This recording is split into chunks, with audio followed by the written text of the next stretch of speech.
ರಾಜ್ಯ ಸರ್ಕಾರದ ವಿರುದ್ಧ ಮತ್ತೊಂದು ಅಕ್ರಮದ ಬಾಂಬ್ ಸಿಡಿಸಲಾಗಿದೆ. ಒಳಚರಂಡಿ ಮಂಡಳಿಯಲ್ಲಿ ಮಹಾ ಅಕ್ರಮ ನಡೆದಿದೆಯಾ ಅನ್ನೋ ಅನುಮಾನಕ್ಕೆ ದೂರು ಕಾರಣವಾಗ್ತಾ ಇದೆ. ಬರೋಬ್ಬರಿ 12,000 ಕೋಟಿ ರೂಪಾಯಿ ಹಣವನ್ನ ನುಂಗಿ ನೀರು ಕುಡಿದ್ರ ಅಧಿಕಾರಿಗಳು. ಬಿಜೆಪಿ ನಾಯಕ ಎನ್ಆರ್ ರಮೇಶ್ ಈ ಬಗ್ಗೆ ಗಂಭೀರ ಆರೋಪ ಮಾಡಿದ್ದಾರೆ. ಲೋಕಾಯುಕ್ತ ಅಪರ ಪೊಲೀಸ್ ಮಹಾ ನಿರ್ದೇಶಕರಿಗೆ ಈ ಬಗ್ಗೆ ದೂರು ನೀಡಿದ್ದಾರೆ. ಭೈರತಿ ಸುರೇಶ್, ರಹೀಂ ಖಾನ್, ವಿನಯ್ ಕುಲಕರ್ಣಿ ವಿರುದ್ಧ ದೂರು ದಾಖಲಾಗಿದೆ. ಕೇಂದ್ರದ ಅಮೃತ್ ಯೋಜನೆಯ ಹಣವನ್ನ ದುರ್ಬಳಕೆ ಮಾಡಿಕೊಂಡಿದ್ದಾರೆ ಅನ್ನುವ ಆರೋಪವನ್ನ ಮುಂದಿಟ್ಕೊಂಡು ದೂರು ದಾಖಲು ಮಾಡಿದ್ದಾರೆ ಎನ್ಆರ್ ರಮೇಶ್. 2023-24 ಮತ್ತು 2024-25 2 ವರ್ಷಗಳ ಅವಧಿಯಲ್ಲಿ ಕರ್ನಾಟಕ ರಾಜ್ಯಕ್ಕೆ ಕೇಂದ್ರ ಸರ್ಕಾರ ಅಮೃತ್ ಯೋಜನೆಯ ಅನುಷ್ಠಾನಕ್ಕೆ ಅಂತ ಹೇಳಿ ಕರ್ನಾಟಕ ರಾಜ್ಯದ 27 ನಗರಸಭೆ ಮತ್ತು ಪುರಸಭೆ ವ್ಯಾಪ್ತಿಯ ಜನಜೀವನ ಮಟ್ಟವನ್ನು ಎಲ್ಲ ರಾಜಧಾನಿಗಳ ಜನಜೀವನ ಮಟ್ಟಕ್ಕೆ ಏರಿಸುವಂಥ ಒಂದು ಉದ್ದೇಶ ಇಟ್ಕೊಂಡು 17,000 ಕೋಟಿ ರೂಪಾಯಿಗಳಷ್ಟು ಹಣವನ್ನು 2 ವರ್ಷಗಳ ಅವಧಿಯಲ್ಲಿ ಬಿಡುಗಡೆ ಮಾಡುತ್ತೆ. ನಾವು ಈ 27 ನಗರಸಭೆ ಮತ್ತು ಪುರಸಭೆ ಆಯ್ಕೆ ಮಾಡಿಕೊಂಡು ಅಮೃತ್ ಯೋಜನೆ ಅನುಷ್ಠಾನಕ್ಕೆ ಅಂತ ಹೇಳಿ ಏನು ಆಯ್ಕೆ ಮಾಡಿಕೊಂಡಿದ್ರು, ಆ ಎಲ್ಲ ನಗರಸಭೆ ಪುರಸಭೆಗಳನ್ನು ನಾವು ಪ್ರತ್ಯಕ್ಷವಾಗಿ ಅಲ್ಲಿ ಅವಲೋಕನ ಮಾಡಿದಾಗ ಈ 17,000 ಕೋಟಿ ರೂಪಾಯಿಗಳಷ್ಟು ಬೃಹತ್ ಮೊತ್ತದ ಅನುದಾನದ ಪೈಕಿ 75%ಕ್ಕೂ ಹೆಚ್ಚು ಮೊತ್ತದ ಅನುದಾನವನ್ನು ದುರ್ಬಳಕೆ ಮಾಡಿಕೊಂಡಿರುವಂಥದ್ದು ನಮ್ಮ ಕಣ್ಣಿಗೆ ರಾಚುವಂಥ ಉದಾಹರಣೆಗಳು ನಮ್ಗೆ ಕಾಣಕ್ಕೆ ಸಿಕ್ತು.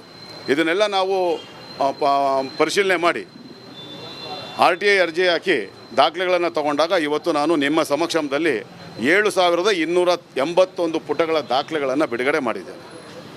ನಗರಾಭಿವೃದ್ಧಿ ಸಚಿವರಾಗಿರ್ತಕ್ಕಂಥ ಭೈರತಿ ಸುರೇಶ್ ಅವರು, ಪೌರಾಡಳಿತ ಇಲಾಖೆ ಸಚಿವರಾಗಿರ್ತಕ್ಕಂಥ ರಹೀಂ ಖಾನ್ ಅವರು, ನಗರ ಅಭಿವೃದ್ಧಿ ಇಲಾಖೆ ಅಧೀನಕ್ಕೆ ಒಳಪಟ್ಟಿರ್ತಕ್ಕಂಥ ಕರ್ನಾಟಕ ನಗರ ನೀರು ಸರಬರಾಜು ಮತ್ತು ಒಳಚರಂಡಿ ಮಂಡಳಿಯ ಅಧ್ಯಕ್ಷರಾಗಿರ್ತಕ್ಕಂಥ ಶಾಸಕ ವಿನಯ್ ಕುಲಕರ್ಣಿ ಅವರು, ಇವರು 3 ಜನ ಒಂದಾಗಿ 15%ಕ್ಕೂ ಹೆಚ್ಚು ಮೊತ್ತವನ್ನು ಕಮಿಷನ್ ರೂಪದಲ್ಲಿ ಪೂರ್ವ ನಿಗದಿತ ಗುತ್ತಿಗೆದಾರರಿಂದ ಪಡೆದು ಈ 17,000 ಕೋಟಿ ರೂಪಾಯಿಯಷ್ಟು ಮೊತ್ತದಲ್ಲಿ ಸುಮಾರು 12,000 ರಿಂದ 13,000 ಕೋಟಿ ರೂಪಾಯಿಗೂ ಹೆಚ್ಚು ಹಣವನ್ನು ದುರ್ಬಳಕೆ ಮಾಡಿಕೊಳ್ಳುವಂಥ ಸಂಬಂಧಪಟ್ಟ ದಾಖಲೆಗಳನ್ನು ಇವತ್ತು ನಾನು ಬಿಡುಗಡೆ ಮಾಡಿ ಮತ್ತಷ್ಟು ಡೀಟೇಲ್ಸ್ನೊಂದಿಗೆ ನನ್ನ ಕಲೀಗ್ ಧ್ರುವ ನೇರ ಸಂಪರ್ಕದಲ್ಲಿದ್ದಾರೆ. ಧ್ರುವ, ಬಹುಕೋಟಿ ಅಕ್ರಮ ಆಗಿದೆ ಅಂತ ಹೇಳಿ ಕಾಂಗ್ರೆಸ್ ಸರ್ಕಾರದ ವಿರುದ್ಧ ಮತ್ತೊಂದು ಅಧಿಕೃತ ದೂರು, ಏನ್ ಡೀಟೇಲ್ಸ್ ಇದೆ ಈ ಬಗ್ಗೆ?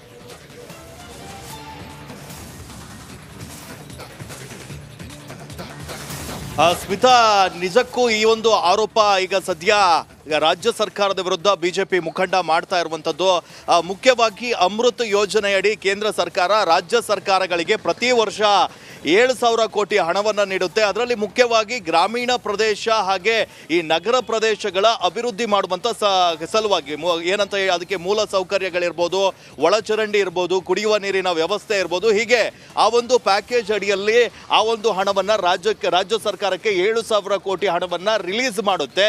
ಇದೇ ರೀತಿ 2 ವರ್ಷದಿಂದ ರಾಜ್ಯ ಸರ್ಕಾರಕ್ಕೆ 17 ಕೋಟಿ ಹಣವನ್ನು ಬಿಡುಗಡೆ ಮಾಡಲಾಗಿದೆ. ಆದರೆ ಆ ಒಂದು ಹಣದಲ್ಲಿ ಏನು ಪೌರಾಡಳಿತ ಇಲಾಖೆ ಹಾಗೆ ಇನ್ನೊಂದು ಕರ್ನಾಟಕ ನೀರು ಸರಬರಾಜು ಮತ್ತು ಒಳಚರಂಡಿ ಮಂಡಳಿ ಏನಿದೆ, ಇವೆರಡು ಇದರ ನಿರ್ವಹಣೆಯನ್ನ ಮಾಡಬೇಕು, ಇದರ ಕೆಲಸವನ್ನ ಮಾಡಿಸಬೇಕು. ಆದರೆ ಇವೆರಡೂ ಇಲಾಖೆಗಳು ಕೂಡ ಈ 17 ಕೋಟಿ ಹಣವನ್ನ ತೆಗೆದುಕೊಂಡಿದ್ದಾರೆ. ಆದರೆ 25% ಕೂಡ ಕೆಲಸ ಆಗಿಲ್ಲ. ಆದರೆ ಗುತ್ತಿಗೆದಾರರ ಎಲ್ಲರಿಗೂ ಕೂಡ ಹಣವನ್ನ ರಿಲೀಸ್ ಮಾಡುವ ಮೂಲಕ ಸುಮಾರು 17,000 ಕೋಟಿಯಲ್ಲಿ 12,000ಕ್ಕೂ ಅಧಿಕ ಕೋಟಿ ಹಣ ಹಗರಣ ಮಾಡಿದ್ದಾರೆ ಅಂತ ಹೇಳಿ ಎನ್ಆರ್ ರಮೇಶ್ ಆರೋಪಿಸಿ ಸದ್ಯ ಲೋಕಾಯುಕ್ತಕ್ಕೆ ದೂರನ್ನು ನೀಡಿದ್ದಾರೆ. ಇದರಲ್ಲಿ ಮುಖ್ಯವಾಗಿ ಬರುವಂತವರು ನಗರಾಭಿವೃದ್ಧಿ ಸಚಿವ ಭೈರತಿ ಸುರೇಶ್ ಇರಬಹುದು, ಅದಾದ ನಂತರ ರಹೀಂ ಖಾನ್ ಪೌರಾಡಳಿತ ಸಚಿವ, ಇನ್ನೊಂದು ವಿನಯ್ ಕುಲಕರ್ಣಿ ವಿರುದ್ಧ ಅವರು ನೀರು ಸರಬರಾಜು ಮತ್ತು ಒಳಚರಂಡಿ ಮಂಡಳಿಯ ಅಧ್ಯಕ್ಷರು, ಈ 3 ಜನ ಹಾಗೆ ಕೆಲವೊಂದಿಷ್ಟು IAS ಅಧಿಕಾರಿಗಳ ವಿರುದ್ಧ ಸದ್ಯ ಈಗ ದೂರನ್ನ ನೀಡಿದ್ದಾರೆ. ಸುಮಾರು 7,000 ಪುಟಗಳ ಒಂದು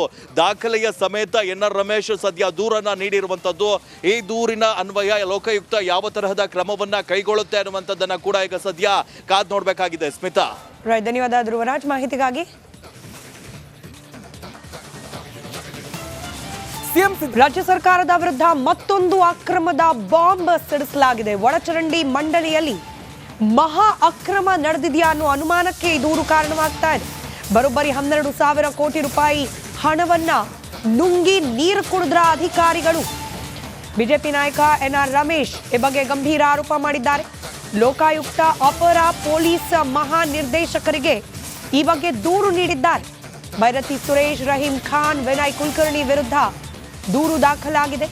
ಕೇಂದ್ರದ ಅಮೃತ್ ಯೋಜನೆಯ ಹಣವನ್ನ ದುರ್ಬಳಕೆ ಮಾಡಿಕೊಂಡಿದ್ದಾರೆ ಅನ್ನುವ ಆರೋಪವನ್ನ ಮುಂದಿಟ್ಕೊಂಡು ದೂರು ದಾಖಲು ಮಾಡಿದ್ದಾರೆ ಎನ್ಆರ್ ರಮೇಶ್.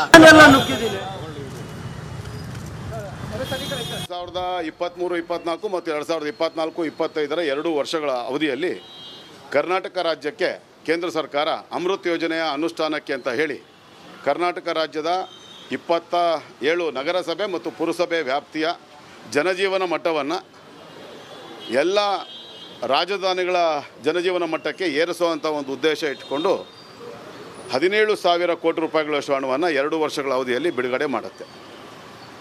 ನಾವು ಈ 27 ನಗರಸಭೆ ಮತ್ತು ಪುರಸಭೆ ಆಯ್ಕೆ ಮಾಡಿಕೊಂಡು ಅಮೃತ್ ಯೋಜನೆ ಅನುಷ್ಠಾನಕ್ಕೆ ಅಂತ ಹೇಳಿ ಏನು ಆಯ್ಕೆ ಮಾಡಿಕೊಂಡಿದ್ರು, ಆ ಎಲ್ಲ ನಗರಸಭೆ ಪುರಸಭೆಗಳನ್ನು ನಾವು ಪ್ರತ್ಯಕ್ಷವಾಗಿ ಅಲ್ಲಿ ಅವಲೋಕನ ಮಾಡಿದಾಗ ಈ 17,000 ಕೋಟಿ ರೂಪಾಯಿಗಳಷ್ಟು ಬೃಹತ್ ಮೊತ್ತದ ಅನುದಾನದ ಪೈಕಿ 75%ಕ್ಕೂ ಹೆಚ್ಚು ಮೊತ್ತದ ಅನುದಾನವನ್ನು ದುರ್ಬಳಕೆ ಮಾಡಿಕೊಂಡಿರುವಂಥದ್ದು ನಮ್ಮ ಕಣ್ಣಿಗೆ ರಾಚುವಂಥ ಉದಾಹರಣೆಗಳು ನಮ್ಗೆ ಕಾಣಸಿಕ್ತು. ಇದನ್ನೆಲ್ಲ ನಾವು ಪರಿಶೀಲನೆ ಮಾಡಿ RTI ಅರ್ಜಿ ಹಾಕಿ ದಾಖಲೆಗಳನ್ನು ತಗೊಂಡಾಗ ಇವತ್ತು ನಾನು ನಿಮ್ಮ ಸಮಕ್ಷಮದಲ್ಲಿ 7,281 ಪುಟಗಳ ದಾಖಲೆಗಳನ್ನು ಬಿಡುಗಡೆ ಮಾಡಿದ್ದೇನೆ.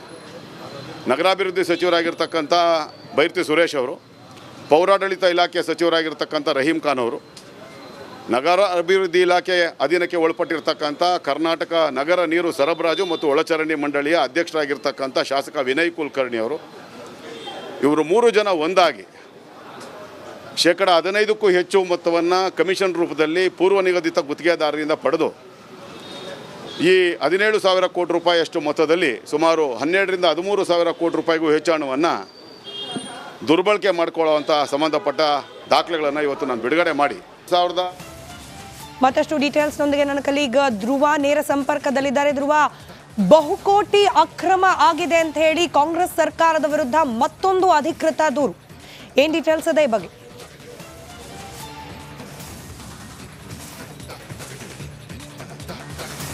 ಸ್ಮಿತಾ, ನಿಜಕ್ಕೂ ಈ ಒಂದು ಆರೋಪ ಈಗ ಸದ್ಯ ರಾಜ್ಯ ಸರ್ಕಾರದ ವಿರುದ್ಧ ಬಿಜೆಪಿ ಮುಖಂಡ ಮಾಡ್ತಾ ಇರುವಂಥದ್ದು. ಮುಖ್ಯವಾಗಿ ಅಮೃತ್ ಯೋಜನೆಯಡಿ ಕೇಂದ್ರ ಸರ್ಕಾರ ರಾಜ್ಯ ಸರ್ಕಾರಗಳಿಗೆ ಪ್ರತಿ ವರ್ಷ 7,000 ಕೋಟಿ ಹಣವನ್ನು ನೀಡುತ್ತೆ. ಅದರಲ್ಲಿ ಮುಖ್ಯವಾಗಿ ಗ್ರಾಮೀಣ ಪ್ರದೇಶ ಹಾಗೆ ಈ ನಗರ ಪ್ರದೇಶಗಳ ಅಭಿವೃದ್ಧಿ ಮಾಡುವಂಥ ಸಲುವಾಗಿ ಏನಂತ ಅದಕ್ಕೆ ಮೂಲ ಸೌಕರ್ಯಗಳಿರ್ಬೋದು, ಒಳಚರಂಡಿ ಇರ್ಬೋದು, ಕುಡಿಯುವ ನೀರಿನ ವ್ಯವಸ್ಥೆ ಇರ್ಬೋದು, ಹೀಗೆ ಆ ಒಂದು ಪ್ಯಾಕೇಜ್ ಅಡಿಯಲ್ಲಿ ಆ ಒಂದು ಹಣವನ್ನು ರಾಜ್ಯ ಸರ್ಕಾರಕ್ಕೆ 7,000 ಕೋಟಿ ಹಣವನ್ನು ರಿಲೀಸ್ ಮಾಡುತ್ತೆ. ಇದೇ ರೀತಿ 2 ವರ್ಷದಿಂದ ರಾಜ್ಯ ಸರ್ಕಾರಕ್ಕೆ 17 ಕೋಟಿ ಹಣವನ್ನು ಬಿಡುಗಡೆ ಮಾಡಲಾಗಿದೆ. ಆದರೆ ಆ ಒಂದು ಹಣದಲ್ಲಿ ಏನು ಪೌರಾಡಳಿತ ಇಲಾಖೆ